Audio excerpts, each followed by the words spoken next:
Hello दोस्तों, स्वागत है आपका। आज हम भारत के संविधान की प्रस्तावना की बात करते हैं। देखिए, ये रहा भारत के संविधान की प्रस्तावना। इस प्रस्तावना को आप देखेंगे तो इसमें पहले हम प्रस्तावना की चर्चा कराते हैं। प्रस्तावना या उद्देशिका क्या, क्यों कहते हैं इसको और इसका इम्पोर्टेंस क्या है। देखिए, भारत की प्रस्तावना,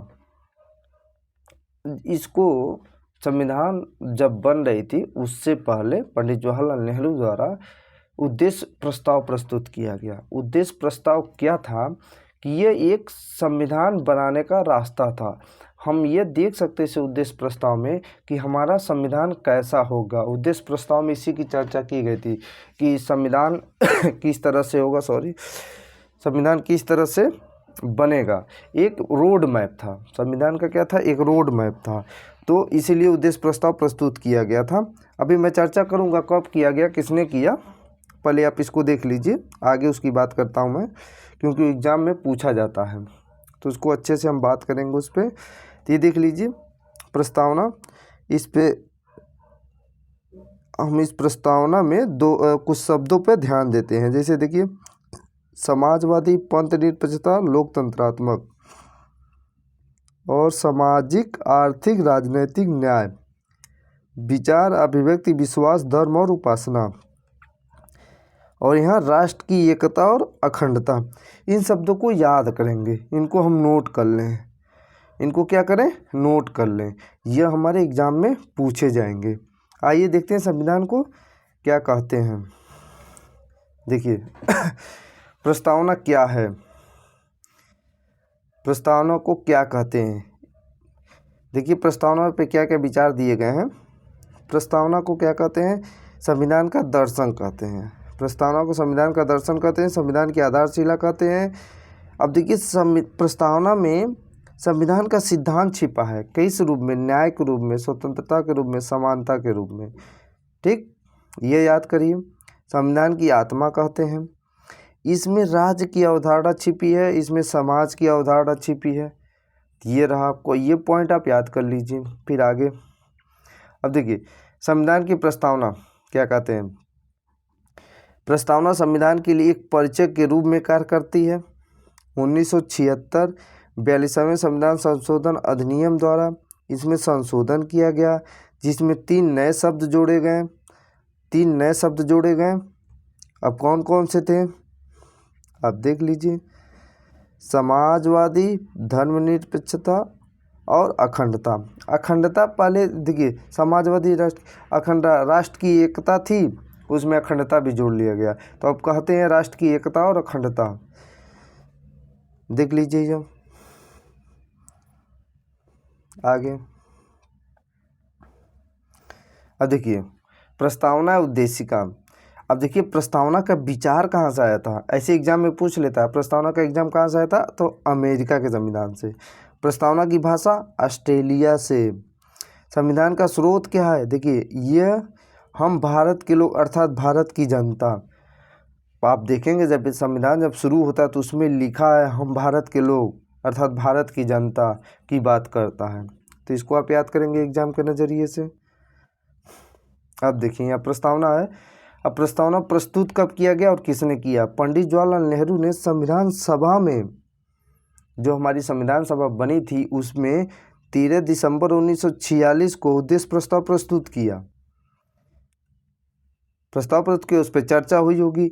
तो 22 जनवरी 1947 को स्वीकार कर लिया गया, जिसे प्रस्तावना कहा गया। देखिए, जब कब प्रस्तुत किया, 13 दिसंबर 1946 को, और पारित कब हो गया, यानी स्वीकार कब कर लिया गया, 47 में, 22 जनवरी 1947 में। तो इतने समय बाद इस पर बहस हुई, इतने दिनों तक। ठीक है, दिसंबर में हुआ, जनवरी में स्वीकार कर लिया गया। इतने दिनों तक इस पर चर्चा हुई होगी कि क्या है, इसमें कमियां हैं, क्या जोड़ना चाहिए, इस पर अच्छे से चर्चा हुई।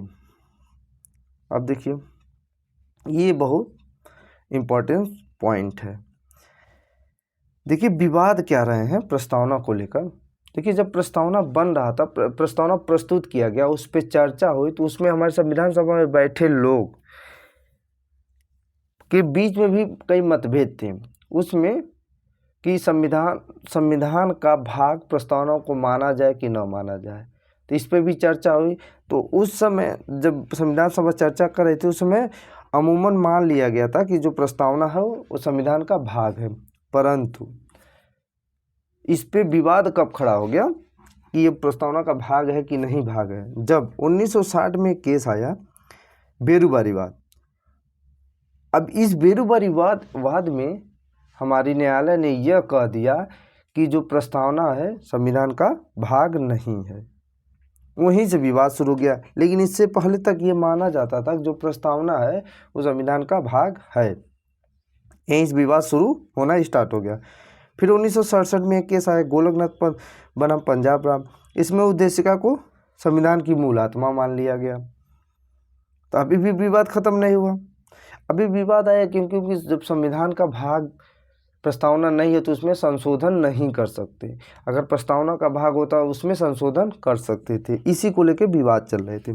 लेकिन एक निर्णायक समय आया 1973 में, जब केशवानंद भारती बनाम केरल राज्य का केस आया। इसमें हमारी न्यायालय ने संविधान उद्देशिका को संविधान का अंग मान लिया, यानी भाग मान लिया। अब देखिए यहीं से निर्णायक मोड़ आ गया। अब जब ये मान लिया तब यहीं से मान लिया गया। लेकिन एक बात कहा, उद्देशिका संविधान का मूल भाग है लेकिन आप उसमें संशोधन कर सकते हैं लेकिन उसकी मूल आत्मा में छेड़छाड़ नहीं कर सकते हैं। ठीक।